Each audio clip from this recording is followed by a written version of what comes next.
جاہلوں کو جہالت کے لیے اور بدعتیوں کو بدعت کے لیے کوئی بہانہ چاہیے، حوالہ نہیں۔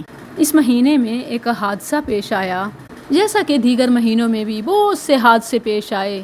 رسول اللہ صلی اللہ علیہ وسلم نے ان کی مناسبت سے خطبات دیے، پیغامات دیے، لیکن انہیں خاص تہوار یا عید نہ بنایا گیا، اور نہ ہی اسلاف ان مہینوں کی تعظیم شروع کر دیتے کہ اس مہینے میں چونکہ فلاں واقعہ ہوا تھا تو اب اس کی تعظیم ہے اور اس کی یہ خصوصیت ہے اور اس کی یہ فضیلت اور خصوصیت جو شریعت نے بتا دی، جس رات کی، جس دن کی، جس مہینے کی، وہ ایک الگ چیز ہے۔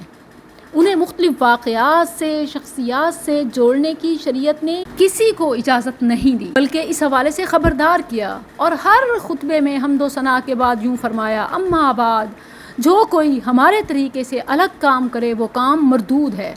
اسی طرح ایک اور صحیحین کی روایت ہے کہ جو کوئی ہمارے طریقے میں کوئی ایسی بات ایجاد کرے جو اس میں نہیں ہے تو وہ مردود ہے۔ اب کوئی اپنی طرف سے کسی واقعے کی یادگار میں کوئی عید تہوار مناتا ہے، وہ اور اس کا کام مردود ہے۔ 18 ذی الحج کو رسول اللہ صلی اللہ علیہ وسلم نے حجۃ الوداع سے واپسی پر غدیر خم کے مقام پر ایک خطبہ دیا۔ آپ صلی اللہ علیہ وسلم نے اس میں وصیت کی کہ کتاب اللہ کو لازم پکڑیں اور اہل بیت کو لازم پکڑیں، اور اہل بیت کو لازم پکڑنے سے مراد کوئی خلافت، ولایت یا اس طرح کی چیز نہیں، بلکہ ان کے حقوق کی حفاظت، ان کی نگہداشت اور ان کا خیال رکھنا ہے۔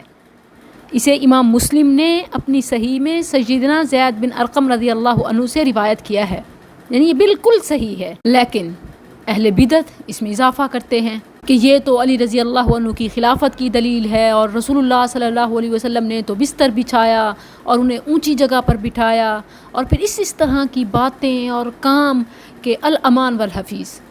اب ایون عید غدیر اگر کہا جاتا ہے یا منائی جاتی ہے تو کس بنا پر، کس بیس پر؟ سوچنے کی بات ہے۔ شریعت نے تو ہمیں 2 ہی عیدیں دیے ہیں سالانہ، اور ویکلی جمعے کا دن عید کا دن ہے، اور بس۔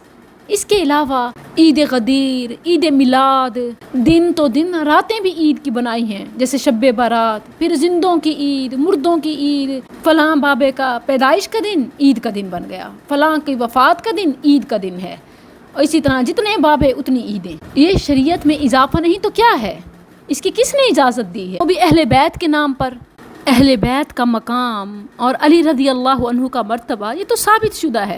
دین سے متعلق جتنے احکامات تھے حجۃ الوداع میں رسول اللہ صلی اللہ علیہ وسلم نے مسلمانوں کو دے دیے، وصیت کر دی، نصیحت کر دی۔ پھر جب آپ صلی اللہ علیہ وسلم حج سے واپسی مدینہ کی طرف آ رہے تھے تو مکہ سے قریب مدینہ کے راستے پر درمیان میں ایک پوائنٹ ہے غدیر خم، ایک قسم کا چوک اور چوراہا ہے، جہاں سے تمام حجاج کے راستے الگ ہوتے ہیں، لوگ اپنی منزلوں کا رخ کرتے ہیں۔ اور یاد رہے کہ اس سے پہلے، اس کے پس منظر میں یہ بات بہت اہم ہے کہ کچھ معاملات میں بعض لوگوں کو سیدنا علی رضی اللہ عنہ سے متعلق کچھ غلط فہمیاں ہو رہی، اسے ختم کرنے کے لیے اور دوبارہ کتاب اللہ کی یاد دہانی دینے کے لیے آپ نے خطبہ دیا، جس میں ہے کہ آپ نے فرمایا، مجھے یوں محسوس ہوتا ہے کہ مجھے بلایا جا رہا ہے تو میں نے ہاں کر دی ہے، میں تم میں 2 بھاری چیزیں چھوڑ رہا ہوں، انی قد ترکت فیکم الثقلین۔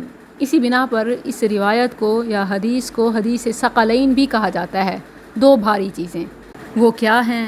کتاب اللہ و عطرتی اہل بیتی، کتاب اللہ اور میری عطرت، یعنی میرے اہل بیت کا خیال رکھنا۔ پھر آگے ہے کہ آپ صلی اللہ علیہ وسلم نے علی رضی اللہ عنہ کا ہاتھ پکڑا اور فرمایا، میں جس کا دوست ہوں یہ اس کا دوست ہے، اے اللہ جو اس سے دوستی رکھے اس سے تو بھی دوستی رکھ، اور جو اس سے دشمنی رکھے تو تو بھی اس سے دشمنی رکھ۔ یہاں اہل بدعت کہ جب ان کی بدعتوں کا انکار کیا جاتا ہے، رد کیا جاتا ہے، تو وہ اپنے آپ کو خواہ علی رضی اللہ عنہ سے جوڑتے ہیں۔ یاد رکھو کہ تم سے زیادہ تو ہم حقدار ہیں، کتاب اللہ کو تھامنے والے، اہل بیت کے متوالے، گواہ ہو جاؤ کہ ہم ان کی عزت و ناموس کے محافظ ہیں، ان کے راستے پر چلنے والے ہیں، لیکن ان کے نام پر بدعتیوں کو بدعت کی، جہلاء کو جہالت کی اجازت نہیں دیں گے۔